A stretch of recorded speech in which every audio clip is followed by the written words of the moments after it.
Hey everybody, it's Connie with SimplySimpleStamping.com. Thank you for stopping by for today's video. I've got a really great project lined up for you today. Today I'm going to be showing you how to create this really sweet cookie box.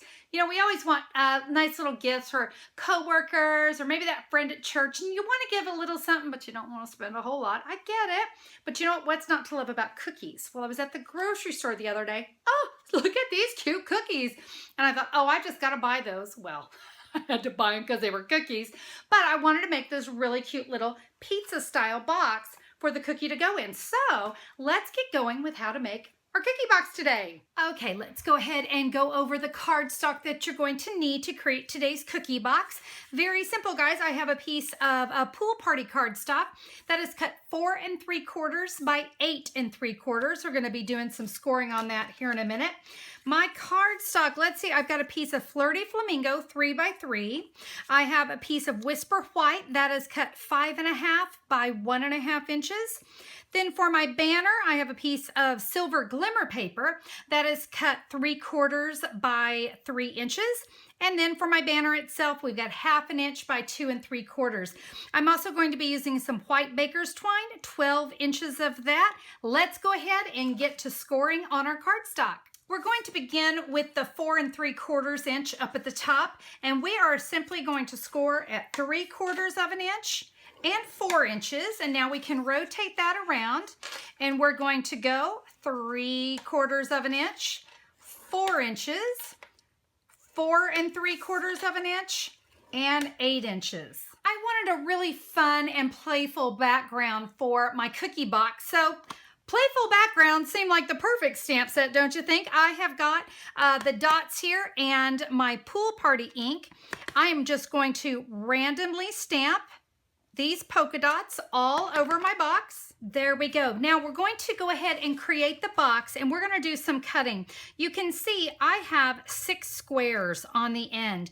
And what I want to do, I'm going to zoom the camera in so you can see, I want to cut off the score line. So I'm going to come just to the outside of the score lines like so, and then I'm going to miter, and that means I'm going to cut from the inside of the square to the outside of the square. This is going to help my box go together really nicely. And now you can see I repeated that on all 6 of the little tabs. Now we're going to come in with our bone folder. We're going to give all of our lines a really good crease. When it comes to boxes, guys, that bone folder is just a must. And let me tell you why.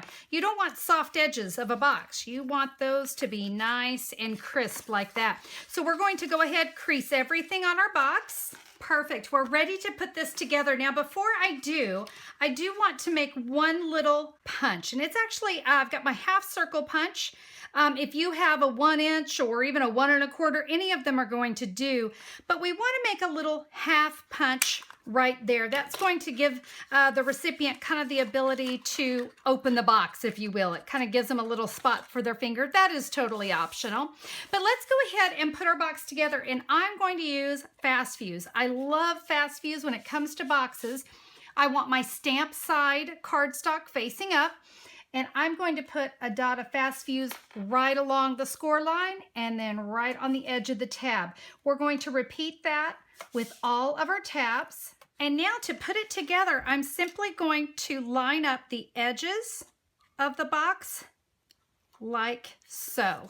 So let me go ahead. What I like to do is I like to get all the outside edges first. So let me go ahead and get those, and then we'll get the ones in the middle.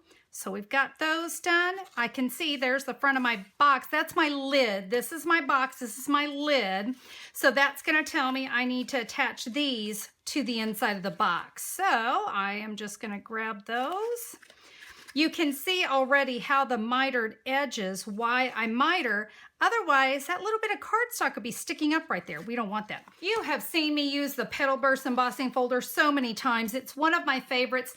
I'm going to take the 3 by 3 inch piece of cardstock, and I'm going to run that through my Big Shot. Wonderful. Let me set that off to the side. We're going to be using the birthday banner stamp set. We're actually going to be focusing on these balloons and the happy birthday here. That's what we're going to use for our sentiment. So I went ahead and pre-stamped this in advance, but I stamped 3 balloons, and you notice they're all facing right side up and all going the same direction. There's a reason for my madness.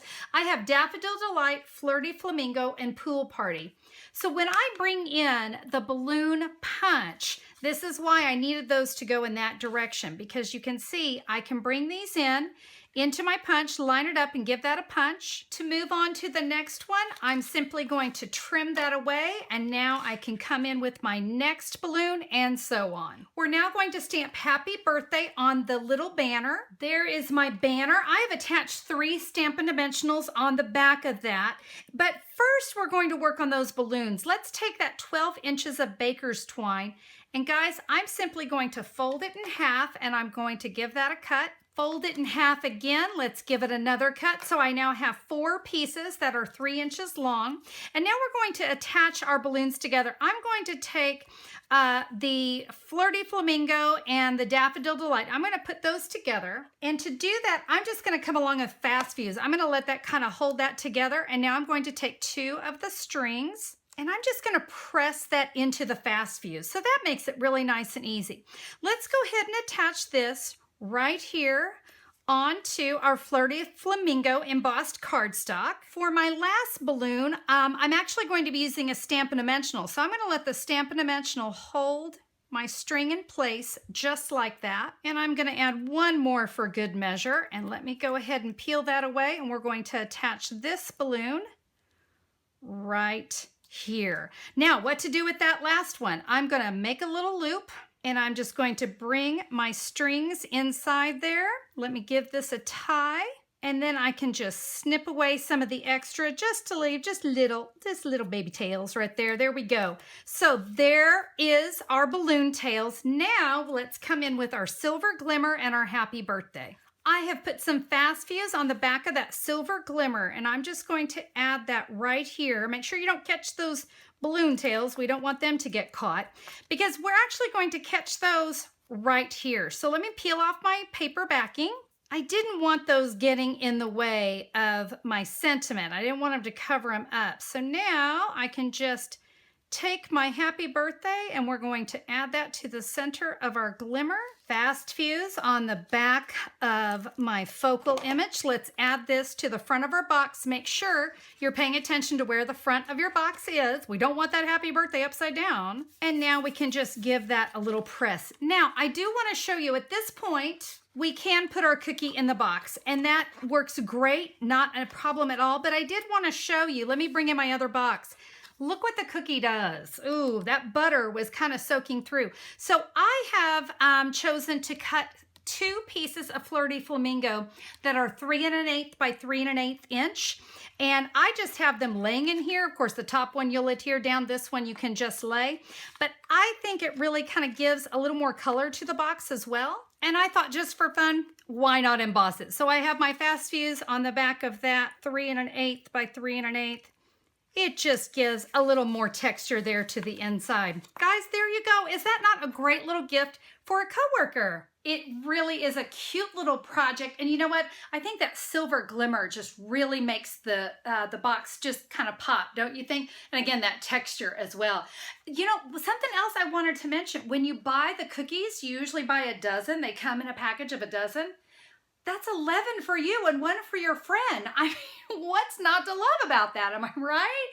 So yeah, it's a really great project when you think about it that way, right?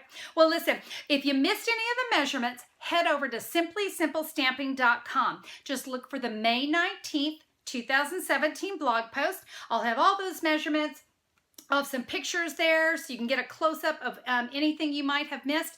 Guys, please give this little project a try. It was so much fun. And again, the image here, you know, you could go crazy. These balloons could be flowers, and they could be hearts, and they could be stars. Just have a good time creating. But definitely make sure you take the time to create the pizza-style cookie box. So much fun. Well, guys, thank you so much for being on the video today. I appreciate you stopping by.